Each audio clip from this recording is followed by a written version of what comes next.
And a day after President Moon Jae-in delivered a speech calling for people-centered economic growth, the head of Korea's antitrust watchdog met with the top managers at Korea's biggest conglomerates to urge them to do more to gain the public's confidence. They should do this, he said, by rooting out questionable business practices and improving transparency.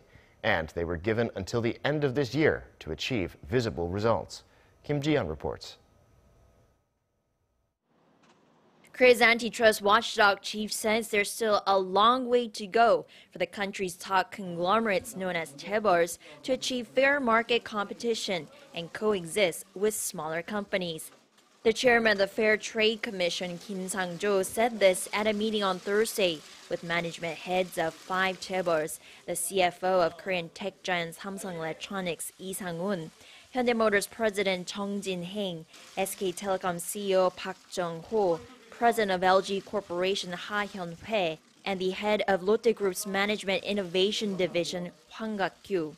Kim urged them to do more to gain the public's confidence, reiterating what he said in a similar meeting in June when he asked chaebols to voluntarily carry out reforms to their convoluted governance structure so that their achievements could be shared with second-tier businesses and employees.